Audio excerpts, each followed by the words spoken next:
നമസ്കാരം. National broadcasting news ഇന്ത്യയിലേക്ക് സ്വാഗതം. മുഖ്യ തെരഞ്ഞെടുപ്പ് കമ്മീഷണർ ഗ്യാനേഷ് കുമാറിനെ ഇംപീച്ച് ചെയ്യണമെന്നാവശ്യപ്പെടാൻ തീരുമാനിച്ച് ഇന്ത്യ സഖ്യം. ഇന്ന് രാവിലെ ചേർന്ന സഖ്യയോഗത്തിലാണ് തന്ത്രപരമായ ഈ തീരുമാനമെടുത്തത്. അതേസമയം വോട്ടുകൊള്ള വിഷയം ഉന്നയിച്ച് പ്രതിപക്ഷം ലോക്സഭയുടെ നടുത്തളത്തിലിറങ്ങി. പ്രതിപക്ഷ നിരയിലെ എല്ലാ അംഗങ്ങളും സ്പീക്കറുടെ ഡയസിനടുത്തേക്ക് വരെ എത്തിയാണ് പ്രതിഷേധിക്കുന്നത്. എന്നാൽ തന്നെയും ചോദ്യോത്തര വേള മുടങ്ങാതെ കൊണ്ടുപോകാനാണ് സ്പീക്കർ ശ്രമിക്കുന്നത്. അതേസമയം പ്രതിപക്ഷ ബഹളത്തെ തുടർന്ന് രാജ്യസഭ 2 മണിവരെ നിർത്തിവെച്ചു. ഇപ്പോൾ വരുന്ന വിവരങ്ങൾ അനുസരിച്ച് ലോക്സഭയും 12 മണിവരെ നിർത്തിവെച്ചു. കോതമംഗലത്തെ 23-കാരിയുടെ ആത്മഹത്യയിൽ 4ാം പ്രതിയും പിടിയിൽ. സഹദിനെ പറവൂരിലെ സഹോദരിയുടെ വീട്ടിൽ നിന്ന് കസ്റ്റഡിയിലെടുത്തത്. ഇവിടെ ഒളിവിൽ കഴിയവെയാണ് പ്രതിയെ കസ്റ്റഡിയിലെടുത്തത്. നേരത്തെ 2ാം പ്രതിയും 3ാം പ്രതിയുമായ റമീസിന്റെ മാതാപിതാക്കളെ തമിഴ്നാട്ടിൽ നിന്ന് കസ്റ്റഡിയിലെടുത്തിരുന്നു. തമിഴ്നാട്ടിൽ നിന്ന് പിടികൂടിയ ഇവരെ കോതമംഗലത്ത് എത്തിച്ചു. സേലത്ത് നിന്ന് പ്രതി റമീസിന്റെ മാതാപിതാക്കളെ കസ്റ്റഡിയിലെടുത്തത്. 2ാം പ്രതിയായിട്ടുള്ള റഹീം, 3ാം പ്രതിയായിട്ടുള്ള ഷെരീഫ് എന്നിവരാണ് പിടിയിലായത്. മറ്റൊരു പേരിൽ ഇവർ ഒളിവിൽ കഴിയുകയായിരുന്നു.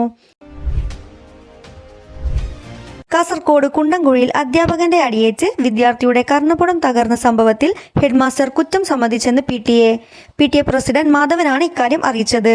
ചികിത്സയ്ക്കാണ് താൻ പണം വാഗ്ദാനം ചെയ്തതെന്ന് ഹെഡ്മാസ്റ്റർ പറഞ്ഞെന്നും PTA പ്രസിഡന്റ് വ്യക്തമാക്കി. സംഭവത്തിൽ മൊഴിയെടുക്കാൻ ഹെഡ്മാസ്റ്റർ M അശോകനോട് ജില്ലാ വിദ്യാഭ്യാസ ഉപഡയറക്ടറുടെ ഓഫീസിലെത്താൻ നിർദ്ദേശം നൽകി. ഹെഡ്മാസ്റ്റർ ഇന്ന് സ്കൂളിലെത്തിയില്ല. സംഭവ സമയം അധ്യാപകന്റെ ഒരു കൈയിൽ മൈക്കുണ്ടായിരുന്നു. സംസാരിക്കുന്നതിനിടെ കൈവീശുകയായിരുന്നുവെന്ന് PTA പ്രസിഡന്റ് പറഞ്ഞു. പ്രധാന അധ്യാപകൻ മനഃപൂർവ്വം ചെയ്തതാണെന്ന ധാരണ PTA കമ്മിറ്റിക്കില്ലെന്ന് മാധവൻ പറഞ്ഞു. എന്നാൽ അധ്യാപകന് വീഴ്ച സംഭവിച്ചെന്നുള്ള ധാരണ PTA-ക്കുണ്ടെന്ന് പ്രസിഡന്റ് പറഞ്ഞു. PP ദിവ്യക്കെതിരായ അഴിമതി ആരോപണത്തിൽ വിജിലൻസിന് നോട്ടീസ് അയച്ച് ഹൈക്കോടതി. പരാതിയിൽ സ്വീകരിച്ച നടപടികൾ അറിയിക്കാനും നിർദ്ദേശമുണ്ട്. പ്രാഥമിക അന്വേഷണം പോലും നടത്തിയില്ല എന്ന് ഹർജിക്കാരൻ പറയുന്നു. PP ദിവ്യ അധികാര ദുർവിനിയോഗം നടത്തി പണം തട്ടിയെന്നും ഹർജിക്കാരൻ ആരോപിക്കുന്നുണ്ട്.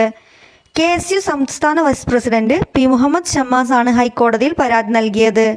ജില്ലാ പഞ്ചായത്ത് പ്രസിഡന്റായിരിക്കെ പദവി ദുരുപയോഗം ചെയ്ത് കോടികൾ സമ്പാദിച്ചു എന്നാണ് ഹർജിയിലെ ആരോപണം.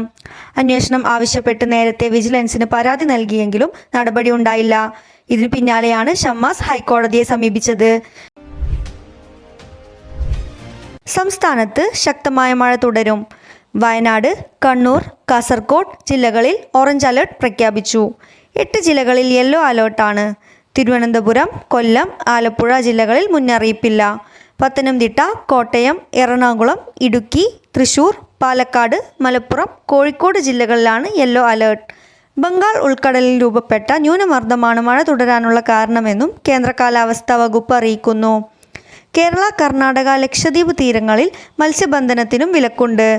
നദികളിലും ഡാമുകളിലും അപകടകരമായ രീതിയിൽ ജലനിരപ്പ് ഉയരുന്നതിനാൽ സമീപ പ്രദേശങ്ങളിൽ ഉള്ളവരും ജാഗ്രത പാലിക്കണം. റാപ്പ് ഗായകൻ വേടനെതിരെ വീണ്ടും പരാതികൾ. ലൈംഗിക അതിക്രമത്തിന് ഇരയായതായി വെളിപ്പെടുത്തിയ 2 യുവതികൾ മുഖ്യമന്ത്രി പിണറായി വിജയന് പരാതി നൽകിയെന്നാണ് സൂചന. മുഖ്യമന്ത്രിക്ക് ലഭിച്ച പരാതികൾ DGPക്ക് ഇന്ന് കൈമാറുന്നുവെന്നാണ് വിവരം. ഇരുവരും മുഖ്യമന്ത്രിയെ കാണാൻ സമയം തേടിയിരുന്നു. 2020-ലാണ് സംഭവമെന്നാണ് ഒരു യുവതിയുടെ പരാതി. 2021-ലാണ് രണ്ടാമത്തെ പരാതി. തൃക്കാക്കര പോലീസ് രജിസ്റ്റർ ചെയ്ത ബലാത്സംഗ കേസിൽ വേടൻ ഇപ്പോൾ ഒളിവിലാണ്. വേടന്റെ മുൻകൂർ ജാമ്യ ഹർജി ഇന്ന് കോടതി പരിഗണിക്കും. ദേശീയപാതയിൽ 12 മണിക്കൂർ ഗതാഗത കുരുക്കിൽപ്പെട്ട് കിടക്കുന്നതിന് എന്തിനാണ് ജനങ്ങൾ 150 രൂപ ടോളായി നൽകുന്നതെന്ന് സുപ്രീം കോടതി. പാലിയേക്കരയിൽ ടോൾ പിരിവ് തടഞ്ഞ ഹൈക്കോടതി വിധിക്കെതിരെയുള്ള ഹർജികൾ പരിഗണിക്കുകയായിരുന്നു കോടതി. ഹൈക്കോടതി വിധിക്കെതിരെ ദേശീയപാത അതോറിറ്റിയും ടോൾ പിരിക്കുന്ന കമ്പനിയുമാണ് ഹർജി നൽകിയത്. Chief justice BR Gavai, justice K Vinod Chandran, justice NV Anjaria എന്നിവരുടെ ബെഞ്ചാണ് കേസ് പരിഗണിച്ചത്. 4 ആഴ്ച ടോൾ പിരിക്കുന്നതിനാണ് ഹൈക്കോടതി നിയന്ത്രണം ഏർപ്പെടുത്തിയത്. പ്രശ്നം പരിഹരിക്കുന്നതിൽ കടുത്ത നിസ്സംഗതയാണ് ദേശീയപാത അതോറിറ്റി കാണിച്ചതെന്നും കോടതി ചൂണ്ടിക്കാട്ടിയിരുന്നു. കൂടുതൽ അപ്ഡേറ്റ്സിനായി കാത്തിരിക്കുക. National broadcasting news India. നന്ദി.